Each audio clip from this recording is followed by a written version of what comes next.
जत्राः स्थिरैरङ्गैस्तुष्टुवांसस्तनूभिः व्यशेम देवहितं यदायुः। स्वस्ति न इन्द्रो वृद्धस्रवाः स्वस्ति नः पूषा विश्ववेदाः स्वस्ति नस्तार्क्ष्यो अरिष्टनेमिः स्वस्ति नो बृहस्पतिर्दधातु। ॐ शान्ति शान्ति शान्तिः।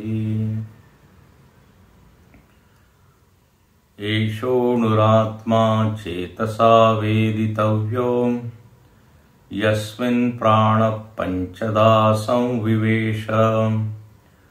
प्राणैश्चित्तं सर्वमूतं प्रजानां यस्मिन् विशुद्धे विभवत्येष आत्मा। एषोऽणुरात्मा चेतसा वेदितव्यः यस्मिन् प्राणः पञ्चधा संविवेश। प्राणैश्चित्तं सर्वमूतं प्रजानां यस्मिन् विशुद्धे विभवत्येष आत्मा।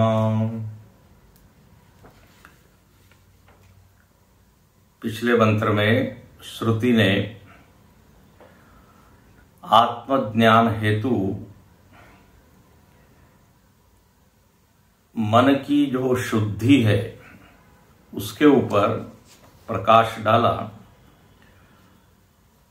और कहा कि असाधारण कारण यदि कुछ है आत्मतत्व को जानने का तो वो है अंतःकरण की स्वच्छता ज्ञान प्रसादेन। ज्ञान यदि प्रसन्न हो जाए, ज्ञान का मतलब बुद्धि, तो बोले उस बुद्धि के ही पीछे विराजमान या उपस्थित सच्चिदानंद परमात्मा अनुभव में आ जाएगा। अभी हम सबको आत्मा का अनुभव तो है, बिना अनुभव के कोई है ही नहीं। पंचदशीकार कहते हैं कि जो कहता है कि हमको आत्मा का अनुभव ही नहीं है वो मिट्टी का ढेला है, ऐसा उन्होंने कहा। लोष्टवत है। तो आत्मानुभव तो सबको है। अहम की अनुभूति चींटी को भी है। चींटी से लेकर ब्रह्मा जी तक सब में ये भाव तो स्फुरित हो ही रहा है कि मैं हूं।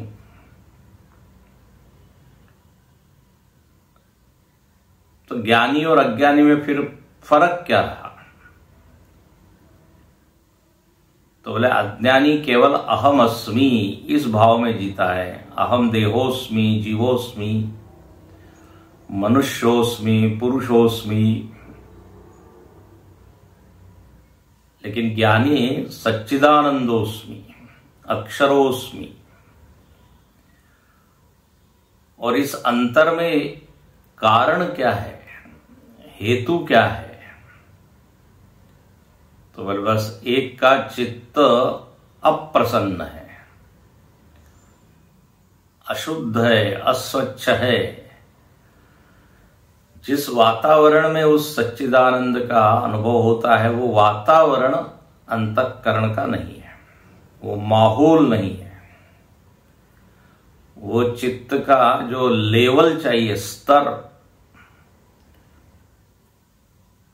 पतंजलिकार उसको योग सूत्रकार कहते हैं चित्त भूमि। उनका एक शब्द है चित्त भूमि। चित्त भूमि ऊंचे स्तर पर न होने के कारण चित्त होने पर भी, मतलब चैतन्य होने पर भी न पश्यते, अकृतात्मना न पश्यति, 15वें अध्याय में कहा। जिसने मन को संस्कृत किया वो तो जान लिया, यहां पर इसलिए मन की जो है स्वच्छता, उसके ऊपर बहुत ज्यादा जोर भाष्यकार ने भी दिया है और श्रुति ने भी दिया है। श्रुति उसी विषय को आगे बढ़ाते हुए कहती है इस 9वें मंत्र में कि एषोनुरात्मा चेतसा वेदितव्या। यह जो आत्मा है ये जानने योग्य है चेतसा, विशुद्ध चित्त, वही अर्थ है। लेकिन ये आप क्यों इतना जोर दे रहे हो कि मन को शुद्ध होना चाहिए, प्रसन्न होना चाहिए, सूक्ष्म होना चाहिए? बोले क्योंकि आत्मा सूक्ष्म है। एषः आत्मा अणु, ये अणु है। भाष्यकार लिखते हैं यम आत्मानम एवं पश्यति, जिस आत्मा को ज्ञानी देखता है, यम आत्मानम एवं पश्यति, इस प्रकार देखता है कि वो मैं ही हूं। बोले ऐसा आत्मा कैसा है? अणु। और अणु के ऊपर भाष्यकार लिखते हैं सूक्ष्म, एक शब्द डाल दिया। अणु है मतलब वो सूक्ष्म है। और सूक्ष्म का अर्थ क्या है? ये बिल्कुल पारिभाषिक शब्द है जो व्यवहार में और समाज में जो अर्थ है वो यहां अर्थ लागू नहीं होता। समाज में सूक्ष्म वस्तु का अर्थ होता है कि जो आकार में अत्यंत अतिशय छोटी है, उसको कहते सूक्ष्म। और उसको जिससे देखा जाता है उसको कहते हैं सूक्ष्मदर्शी यंत्र, माइक्रोस्कोप। तो जिसका आकार माइक्रो है, बिल्कुल धूल के कण से भी जो छोटा है, उसको लोग बोलते थे अणु। लेकिन यहां पर अणु का अर्थ है सूक्ष्म, और सूक्ष्म का सीधा अर्थ है जिसमें गुण नहीं है, निर्गुण। क्योंकि स्थूल उसी को कहते हैं जिसमें गुण है, और जितने ज्यादा गुण उतना अधिक वो स्थूल। पीछे आप चिंतन कर चुके हैं, पंच महाभूतों में पृथ्वी स्थूल है क्योंकि उसमें 5 गुण विद्यमान है। तो जब कहते हैं सूक्ष्म मतलब उसमें कोई गुण नहीं, निर्गुण।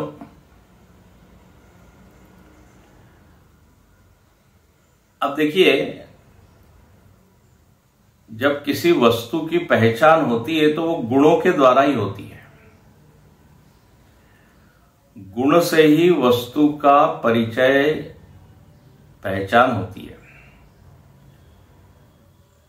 इसलिए संस्कृत में एक वाक्य है, आपने सुना है पहले भी, लक्षण प्रमाणाभ्याम वस्तु सिद्धि। लक्षण बताए जाते हैं। लक्षण मतलब क्या? गुण। उन गुणों से हम वस्तु को पहचान लेते हैं। लक्षण यदि न हो तो फिर वस्तु सामने होने पर भी पहचान में आ नहीं पाती। तो ये व्यवहार में तो ये 2 चीज चाहिए। एक तो लक्षण मतलब गुण चाहिए, और उस गुण को पहचानने के लिए प्रमाण चाहिए, साधन चाहिए। गुण तो आपको बता दिए, लेकिन पहचानने के लिए कोई इंस्ट्रूमेंट ही नहीं है, कारण ही नहीं है, तो कैसे जानोगे?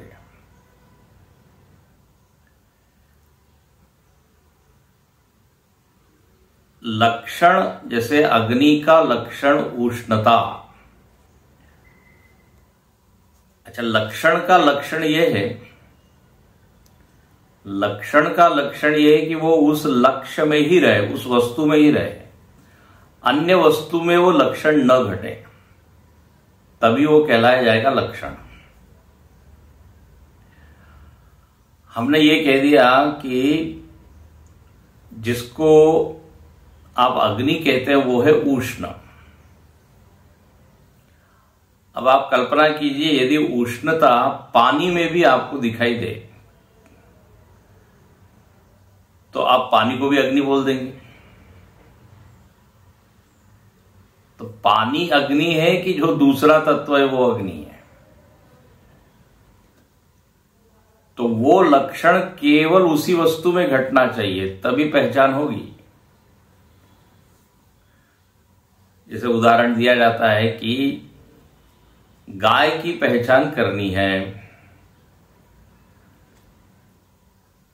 स्नासनावित्वम, जिसके अंदर ले लिए वो गर्दन में जैसे मांसपिंड लटकता रहता है वो जिसमें वो है गाय, गोत्वम। ये सही लक्षण है। लेकिन कोई कहे गाय उसको कहते हैं जो सफेद है, तो सफेद जो है वो तो कई जगह घट रहा है। कोई चादर सफेद है तो बोले देखो ये गाय है, क्योंकि लक्षण क्या बताया है, जो सफेद है वो गाय है। तो ये अतिव्याप्ति इसको कहते हैं, अतिव्याप्ति दोष।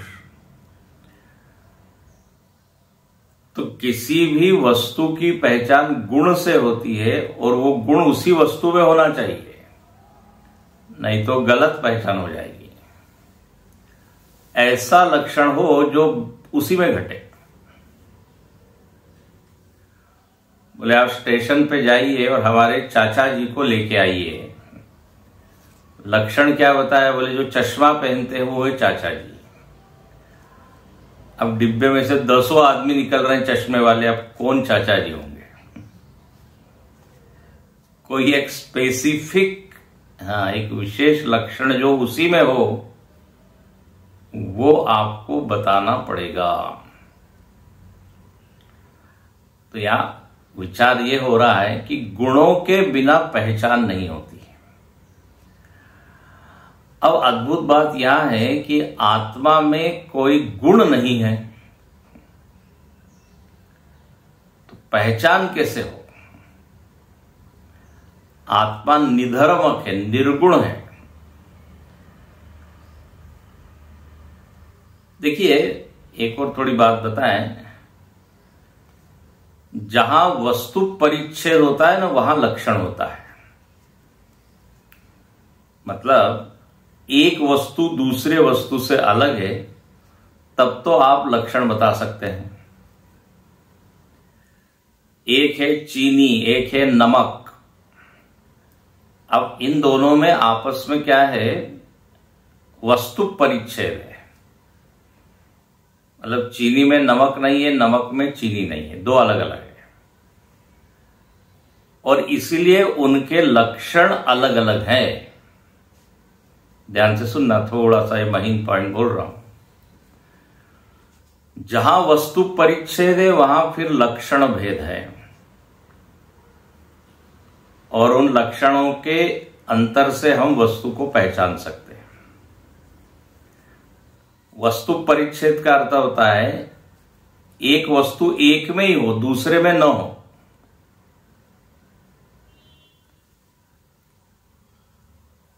अब आप किचन में गए, वहां नमक भी है, सोडा भी है, शक्कर भी है, मैदा भी है, सभी का रंग लगभग सफेद, लेकिन सब में क्या है, वस्तु परिच्छेद है। एक वस्तु एक में, ये दूसरी में नहीं है, इसलिए सबका लक्षण अलग अलग है। एक नमकीन है, एक मीठा है। लेकिन आप कल्पना कीजिए कि ऐसी वस्तु है जो सर्वरूप है, जो सब में है, तो अब उसका आप क्या लक्षण बताओगे? भाई एक वस्तु दूसरे से भिन्न हो तो आप लक्षण अलग अलग बता सकते हैं, लेकिन एक ऐसी वस्तु है जो सर्वरूप है,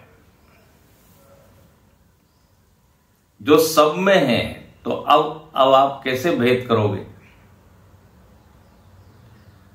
तो ये तत्व में समस्या ये है कि ये किसी एक वस्तु में है और दूसरे में नहीं है, इस कारण उसका लक्षण बताना कठिन है।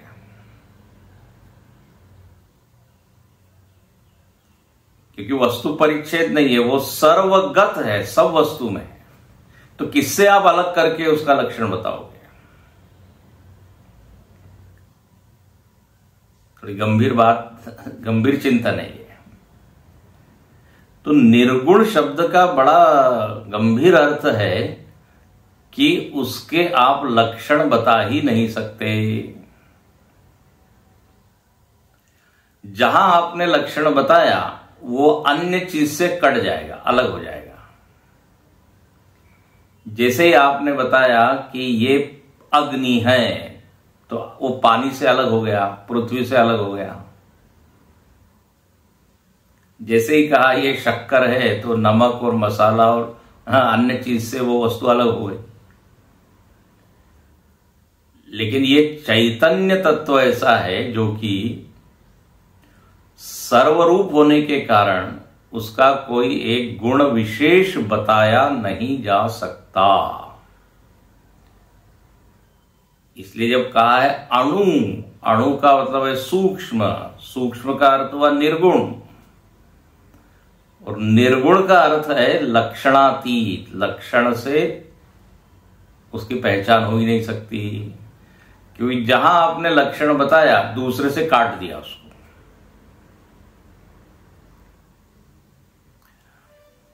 हम लोग जो बोलते हैं कि ये तत्व चेतन है, चेतन, ये एक लक्षण हम बोलते हैं। बोले ये भी केवल समझाने के लिए है, ये केवल ज्ञान का प्रदान करने के लिए, समझाने के लिए बोला जाता है, लेकिन वो वास्तविक लक्षण नहीं है। क्योंकि जैसे ही आपने बोला कि तत्व चेतन है, तो जड़ से अलग हो गया वो। ध्यान से सुनिए। और जैसे ही जड़ से अलग हो गया, तो फिर उसमें परिच्छिन्नता आ गई कि नहीं? फिर जो आप कहते हैं वो सर्वव्यापक है, सब में है, वो लक्षण तो कट जाएगा। फिर ये जो लक्षण बताए जाते हैं आत्मा के, स्वरूप लक्षण, तटस्थ लक्षण, ये सुना होगा आपने। ये भी आपेक्षिक है। उपदेश के समय ये इन शब्दों का प्रयोग करके समझाया जाता है, लेकिन तत्व को आप ठीक ठीक देखें तो लक्षणातीत है वो। अच्छा, और यदि हमने मान भी लिया कि तत्व को कहते हैं चेतन, ये लक्षण मान लिया, तो अब उसमें दूसरी समस्या ये है कि उसमें प्रमेयत्व नहीं है। प्रमेयत्व मतलब किसी प्रमाण के द्वारा वो जान लिया जाए, ये नहीं होगा। किसी भी प्रमाण का विषय वो नहीं बनता। जैसे अभी अभी हमने उदाहरण दिया कि शक्कर जो है एक वस्तु है, उसका लक्षण क्या दिया? मिठास। अब मिठास को जानने का साधन हम लोगों को दिया हुआ है, प्रमाण मिला हुआ है, उसका नाम है जीभ या जिह्वा। तो प्रमाणाभ्याम वस्तु सिद्धि, उस रसना के द्वारा शक्कर की पहचान हो जाएगी, क्योंकि शक्कर में प्रमेयत्व है। It becomes object of knowledge, object of perception. It has got that ability, means उसमें ये योग्यता है कि वो किसी का प्रमेय बन जाता है। तो बस सही प्रमाण आपके पास है तो ज्ञान हो जाएगा। अब इस तत्व के साथ समस्या ये है कि वो प्रमेय बनता नहीं किसी का। यदि लक्षण पकड़ा भी दिया कि भाई चैतन्य उसका लक्षण है, क्योंकि नियम क्या है? लक्षण प्रमाणाभ्याम वस्तु सिद्धि। लक्षण आपके पास चाहिए और उस लक्षण को जानने के लिए साधन चाहिए। हिमालय एक पर्वत है, अब ये लक्षण बता दिया, पर्वत है, उसको जानने के लिए प्रमाण आपके पास है आंख, तो पहचान हो जाएगी। अब आत्मा का तो कोई लक्षण है नहीं, लेकिन हमने बोल दिया आत्मा चैतन्य है। अब उसमें कौन सा प्रमाण काम करेगा? प्रमेय तो बनता नहीं चैतन्य। तो इससे क्या सिद्ध होता है कि जो तत्व है ना वो लक्षणातीत, प्रमाणातीत ऐसा है। परमार्थ में ये नियम कट जाता है कि लक्षण और प्रमाण से वस्तु की सिद्धि हो जाए। व्यवहार में ये होता है, आपको कोई गुण बताए जाते हैं और उस गुण को पहचानने के लिए आपको एक उपकरण दिया गया है, इसके द्वारा पहचान लीजिए। बुखार आया है तो लक्षण दिख रहे हैं, शरीर गर्म है। कितना बुखार है तो बोले थर्मामीटर है, उससे आप नाप लीजिए। तो लक्षण भी है और प्रमाण भी है। लेकिन आत्मा का एक लक्षण नहीं बता सकते। जैसे ही आपने लक्षण बताया वो अन्य वस्तु से क्या हो जाएगा? अलग हो जाएगा, वस्तु परिच्छेद आ जाएगा। आई होप आप समझ पा रहे होंगे, नहीं तो फिर से सुनिएगा, फिर से समझिएगा। क्योंकि यहां जो शब्द आया है अणु, अणु से ये सब चिंतन निकला। अणु मतलब सूक्ष्म, सूक्ष्म मतलब निर्गुण, निर्गुण मतलब जिसमें कोई लक्षण नहीं है। प्राय हम व्यवहार में लक्षणों से ही वस्तु को जानते हैं, और उसको जानने के लिए भरपूर अपने पास साधन भी है। इससे नहीं जानो तो ये दूसरा साधन, दूसरा नहीं है तो तीसरा साधन। प्रमाण बहुत सारे हैं। जैसे एयरपोर्ट जाना है, यदि आप कार नहीं है तो बस से जा सकते हैं, बस नहीं तो स्कूटर से जा सकते हैं। बहुत सारे साधन उपलब्ध है।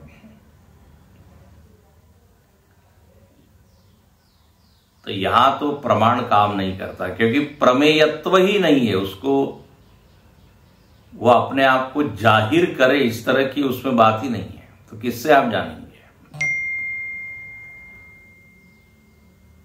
तो एषोऽणुरात्मा, तो फिर एक ही उपाय है, चेतसा वेदितव्य। अपने चित्त को स्वच्छ कीजिए।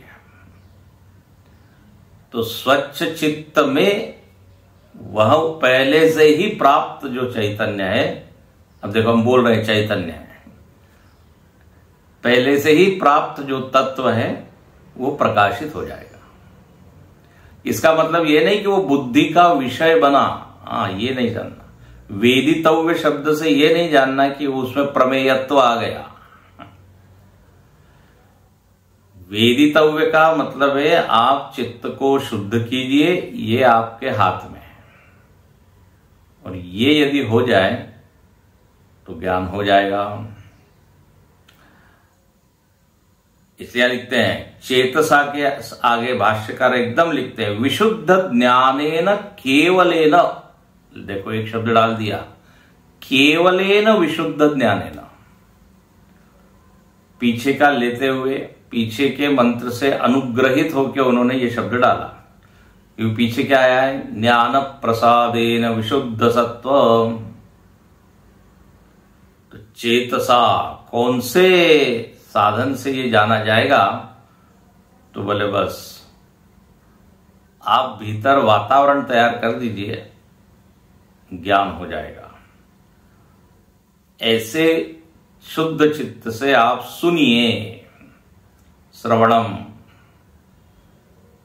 तो जो पहले से ही प्राप्त तत्व है उसकी महिमा ज्ञात हो जाएगी।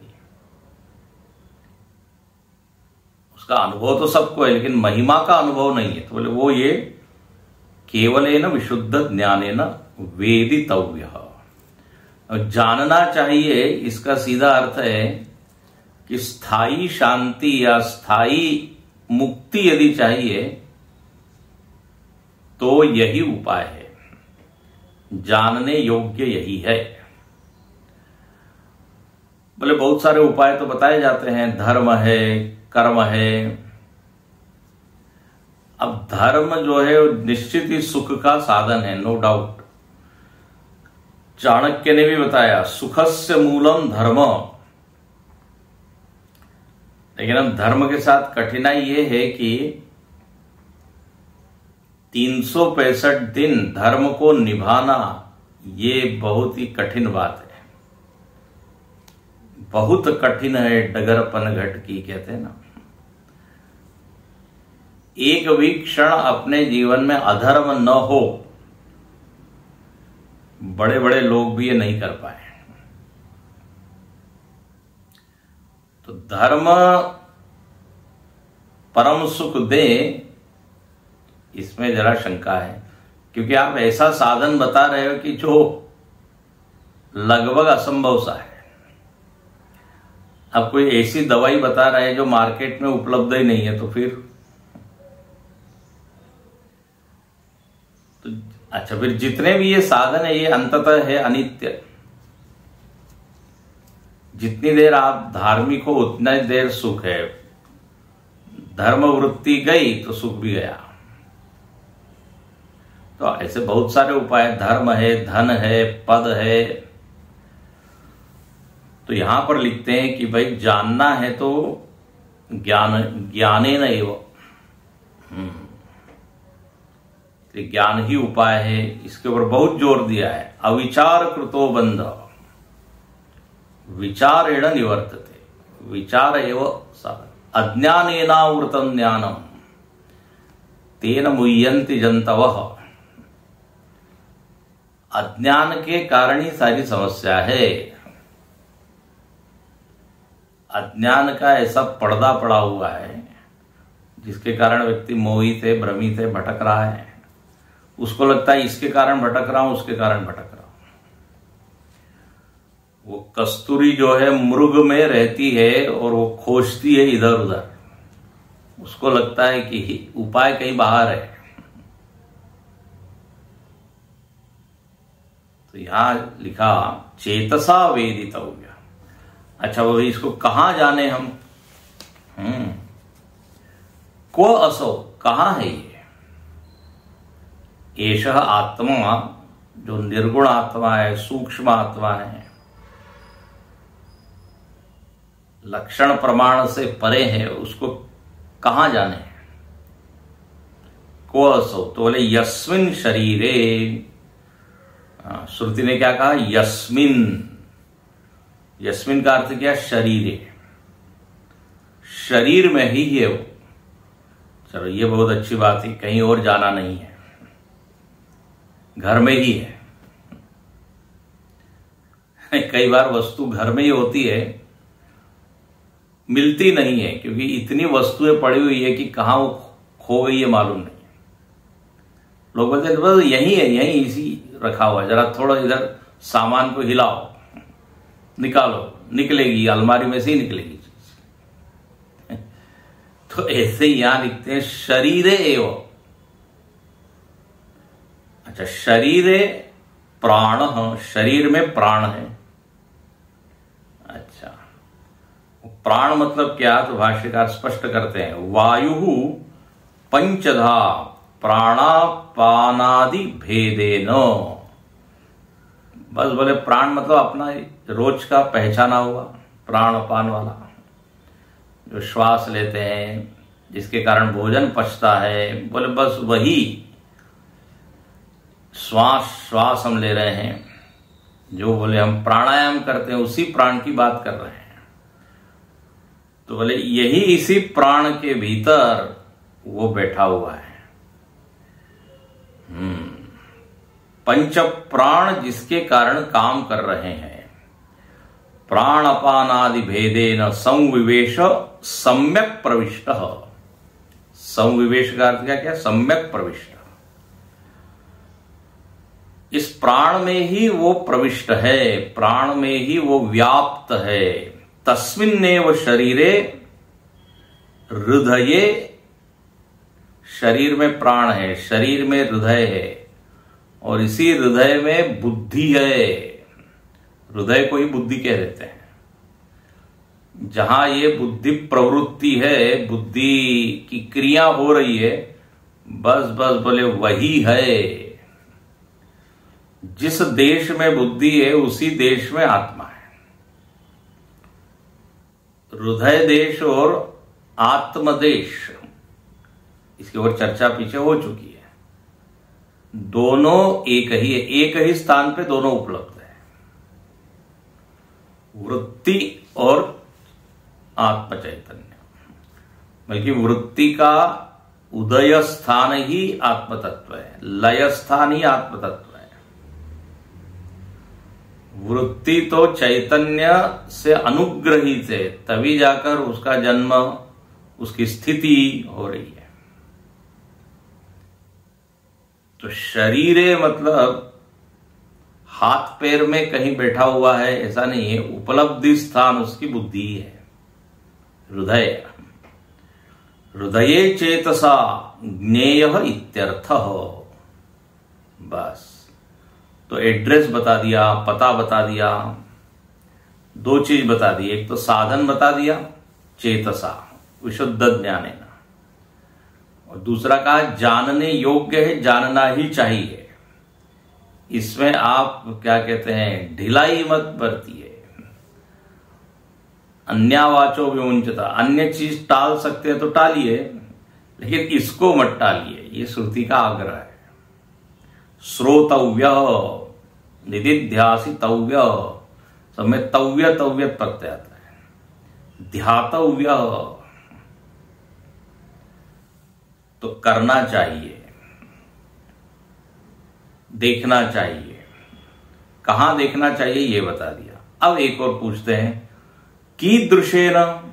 देखो हर इसके आगे एक प्रश्न डाल के फिर उसकी व्याख्या करते हैं। कोई आप कीदृशेन मतलब किस प्रकार उसको देखे, कोई आधार बताइए, कोई उसका साइन बताइए कि ये है। कीदृशेन चेतसा वेदितव्य, तो बोले देखिए, प्राणेश्चित्तम सर्वमोतम प्रजानाम, ये बता दिया, एक आधार दे दिया हमको। हालांकि पहले हमने आपको बताया, अभी अभी शुरुआत यहीं से हुई कि एक विशिष्ट लक्षण बता नहीं सकते। लक्षण बताते ही समस्या आ जाएगी, आप उसको खंडित कर दोगे, दूसरों से आलोक कर दोगे। लेकिन अब देखो यहां कुछ तो बताइए आप, तो देखो यहां सर्वरूपता का यहां पे संकेत किया। बोले ये जो तत्व है, परम तत्व, ये ओतप्रोत है। ओतप्रोत, प्राणै सह इंद्रियैश्चित्तम सर्वम अंतःकरणम प्रजानाम ओतम व्याप्तम। प्राण के सहित इंद्रिया और चित्त, जिसको आप अंतःकरण कहते हैं, उसमें ये भरा पूरा है। क्या बढ़िया लक्षण दिया। और बोले केवल ज्ञानियों में या भक्तों में वो विराजमान है या ओतप्रोत, ऐसा नहीं। प्रजानाम, प्राणिनाम, जीवानाम, भूतानाम, समस्त भूतों के चित्त में ये क्या है, व्याप्त है। श्रुति ने शब्द दिया है ओतम, भाष्यकार ने उसको बोल दिया व्याप्तम। हम जो तपोनिषदकम में पहला ही शब्द है, व्याप्तम जगत्येन चिदात्म भावा, जो चिदात्मा है जिससे पूरा जगत व्याप्त है, बोले बस वही इस अंतःकरण में चमक रहा है। अविनाशित तद विद्धि येन सर्वमिदं ततम। भगवान भी अपना परिचय देते हैं, बोले मैं कहां हूं, तो बोले ततम। ततम मतलब व्याप्तम, मेरे द्वारा जगत व्याप्त किया गया है। और बोले मैं कैसा हूं? अविनाशी। तो उस व्यापक अविनाशी तत्व को मुझको तुम जानो, मैं हूं ऐसा जानो। तो ओतप्रोत है, मयि सर्वमिदं प्रोतम सूत्रे मणिगणा इव, मयि सर्वमिदं प्रोतम। बिल्कुल यही शब्द है। जैसे धागा जो है वो माला में व्याप्त है, तद्वत। तो व्याप्त क्या अर्थ यहां पर यह है कि कोई भी वस्तु उसके बिना नहीं है, उसमें वस्तु परिच्छेद नहीं है कि एक वस्तु में है दूसरे में अनुपस्थित है, एक में भाव है दूसरे में अभाव है। जैसे सारे लहरों में पानी क्या है? व्याप्तम। पानी ये कह सकता है ना, तरंगाणाम ओतम सत्प्रत्यया किम नु विहाय संतम रुद्देश चिंता रहितो रुदाख्य। रमण महर्षि ने बहुत सुंदर एक ग्रंथ लिखा, सद्दर्शन। उसमें पहला ही श्लोक ऐसा बढ़िया है, बोले सब चीजें आपको अस्थि अस्थि करके अनुभव में आ रही है। टेबल है, कुर्सी है, बिल्डिंग है, पेड़ है, तो जब है करके भास रही है सब चीजें, तो क्या बिना सत के ये हो सकता है क्या? सत प्रत्यया किम नु विहाय संतम।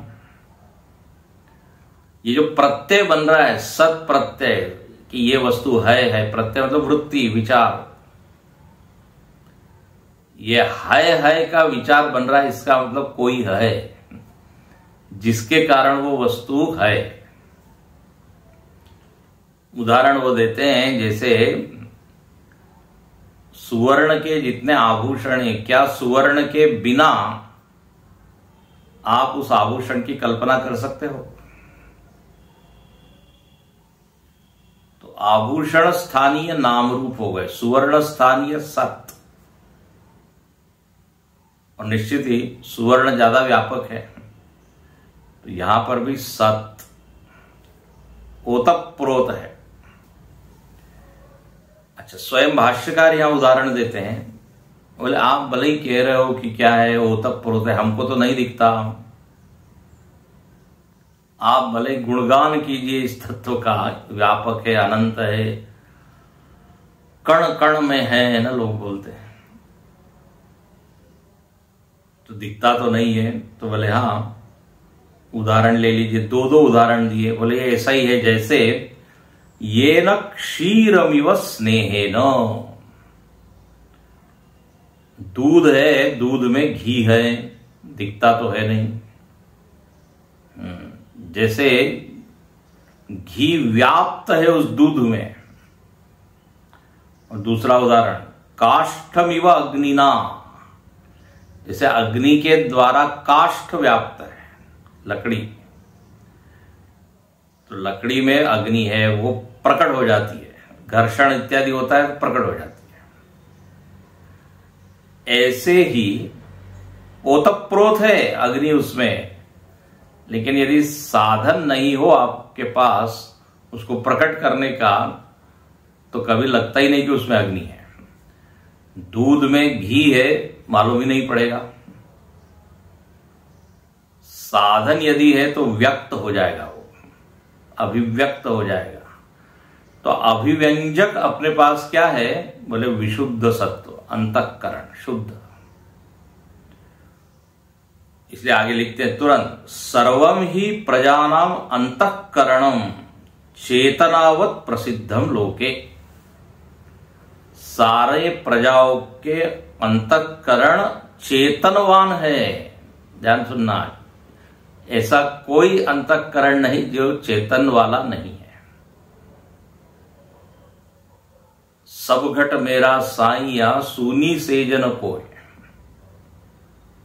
हाँ, संत लोग देखिए, ये वेदों की और उपनिषद की जो भाषा है उसको आम व्यक्ति की भाषा में प्रकट कर देते हैं। सब घट मेरा साइया, ऐसा कोई घट नहीं है जिसमें वो नहीं है। लेकिन बलिहारी ता घट की जाघट परगट होए, लेकिन वह व्यक्ति पूजनीय है जिसमें वो महिमा क्या हो जाए, प्रकट हो जाए। नहीं तो अज्ञानी में भी है ही।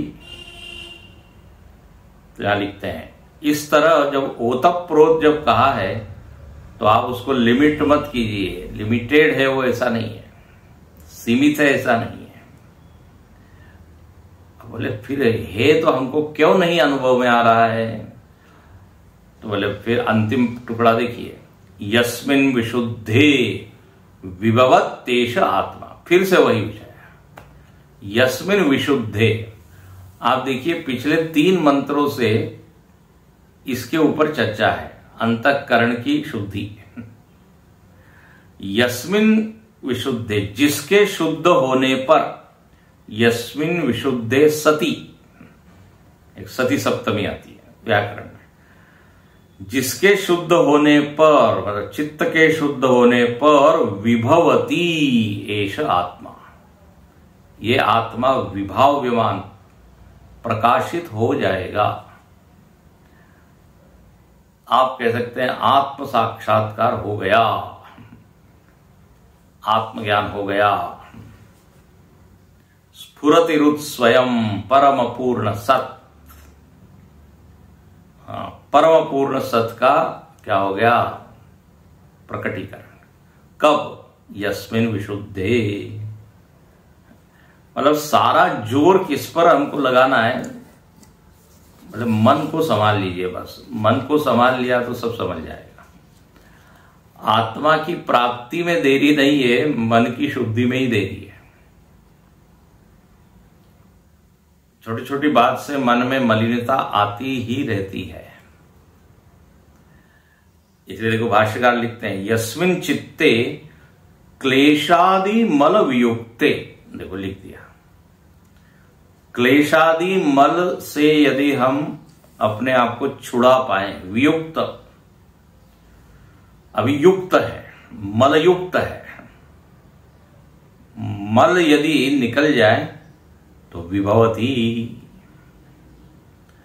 अच्छा, बोले मल क्या है? तो बोले क्लेश आदि, क्लेश आदि मल। ये क्लेश शब्द भाष्यकार ने योग सूत्र से उठा लिया। 5 क्लेश बताए हैं और इन 5 क्लेश के कारण ही समाधि नहीं लग पाती। तो पतंजलि महर्षि कहते हैं इनको पहले हटाइए। 5 क्लेश कौन से हैं? तो अविद्या, अस्मिता, राग, द्वेष, अभिनिवेश। ये प्रतिबंधक है, अड़चन है, बाधा है। अविद्या सबसे पहली क्या है? अविद्या। अब वेदांत में अविद्या का अर्थ हम क्या लेते हैं? अज्ञान। पतंजलि महर्षि कहते हैं अविद्या का स्वरूप क्या? तो उन्होंने क्या लिखा?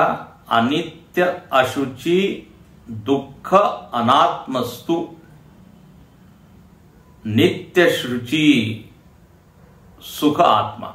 4 चीजें गलत हम समझ लेते हैं, वही अविद्या है। उन्होंने लिखा जो अनित्य है उसको नित्य मान लेते हैं। बड़ा अच्छा वर्णन है। जो अनित्य है उसको नित्य मानना अविद्या है। जो पवित्र है उसको अपवित्र मानना अविद्या है। जो सुख रूप है उसको दुख रूप मानना अज्ञान है। और जो आत्मा है उसको अनात्मा मानना यह अविद्या है। मतलब उल्टी गंगा बह रही है।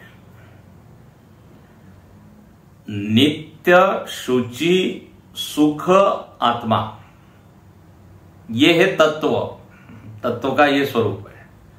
लेकिन जब इसके विरुद्ध हम जानते हैं या मानते हैं तो यह क्या होगी? अविद्या, ये क्लेश है।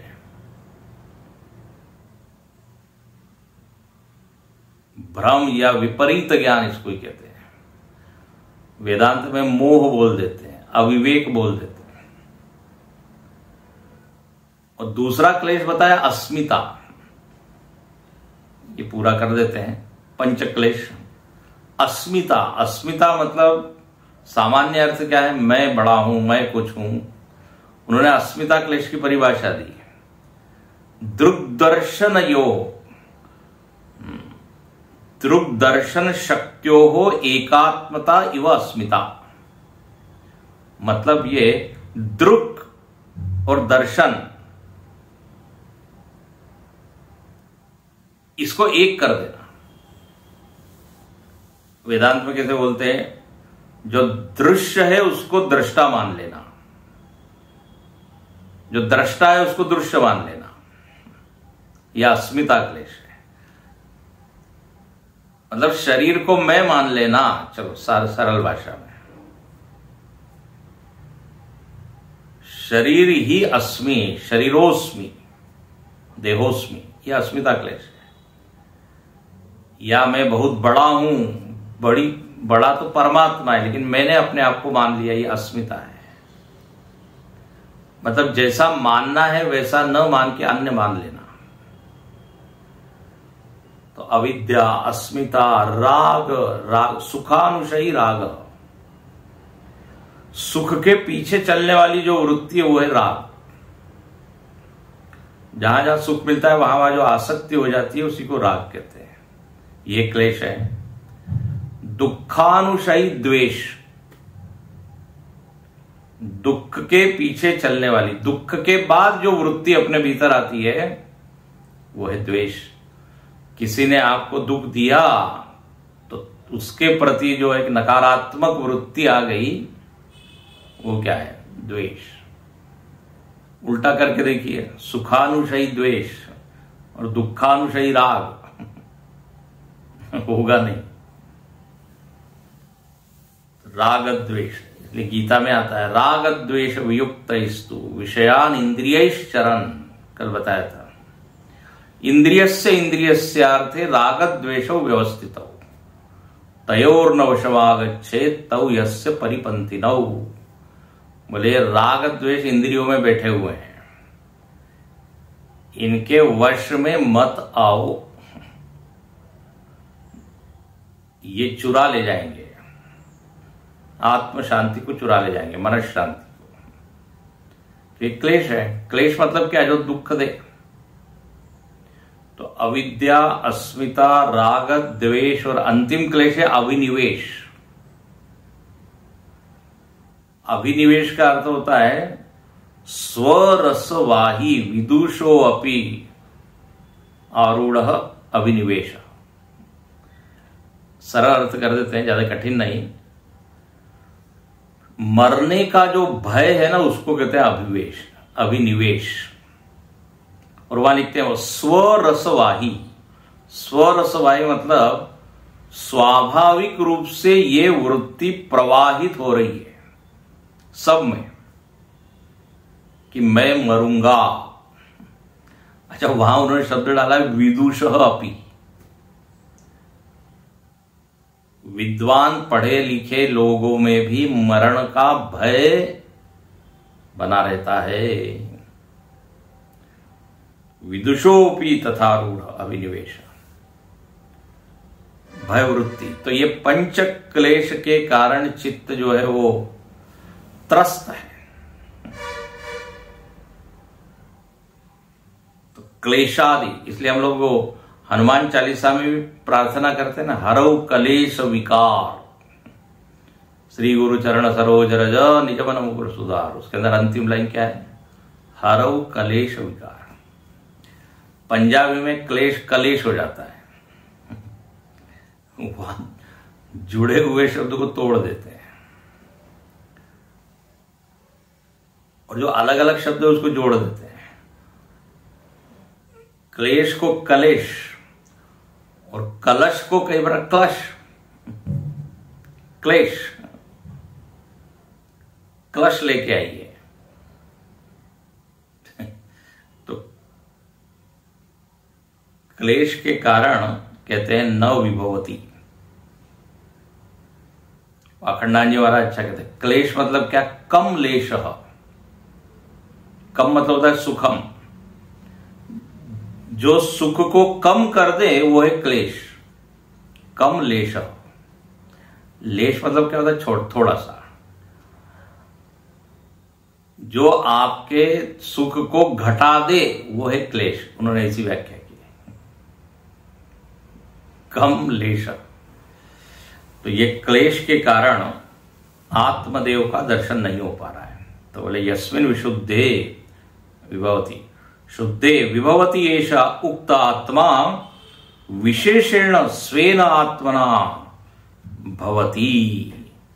बोले जब ये शुद्ध हो जाए चित्त, तो जो उक्त आत्मा जिसका वर्णन खूब हो रहा है पहले ही मंत्र से, वो आत्मा विशेषेण, विशेष रूप से मतलब क्या?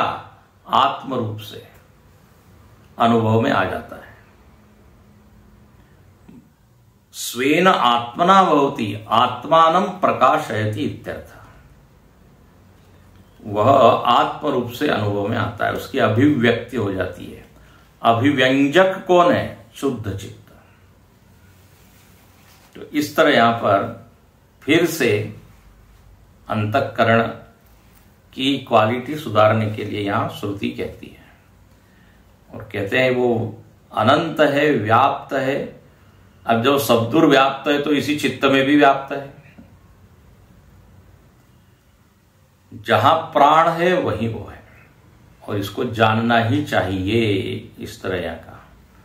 और अब ये अंतिम मंत्र कल हम देखेंगे और तृतीय मुंडक पूरा होगा। इसको हम पढ़ लेते हैं।